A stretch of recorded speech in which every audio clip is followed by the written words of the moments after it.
Il est inutile de te concentrer sur un trade ou une partie isolée. Il faut voir pourquoi la plupart des joueurs et des traders qui n'acceptent pas ça ne réussiront jamais. Et ce n'est pas parce qu'ils manquent de talent, et ce n'est pas parce qu'ils ne font pas ce qu'il faut, et ce n'est même pas parce que les autres sont meilleurs. C'est parce qu'ils se sabotent eux-mêmes. Prenons un exemple. Dans League of Legends, après une défaite, combien changent de rôle? Combien changent de champion simplement parce que le champion ennemi avait l'air plus fort? Combien décident soudainement de modifier leur touche, leur style ou leur manière de jouer? Et en trading, c'est exactement la même chose. Combien changent de stratégie parce qu'ils ont vu une vidéo sur YouTube qui avait l'air plus performante que la leur? Combien passent du day trading au scalping, puis au swing, puis reviennent en arrière au moindre résultat négatif? Oui, c'est exactement le même schéma. Et après avoir accumulé 15 ans de jeu sur League of Legends et bientôt 10 ans de trading, les réactions émotionnelles resteront et restent identiques. Le joueur qui perd une partie, il est frustré,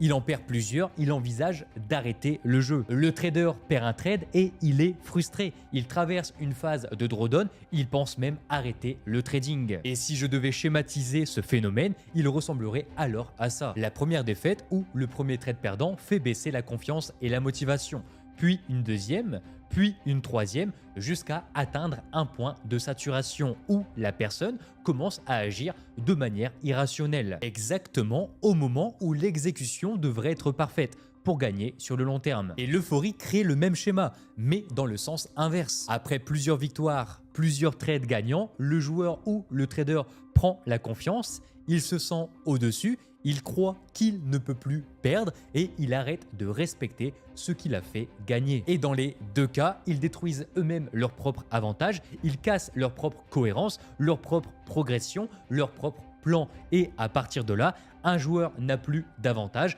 un joueur n'est plus qu'un jouet du hasard.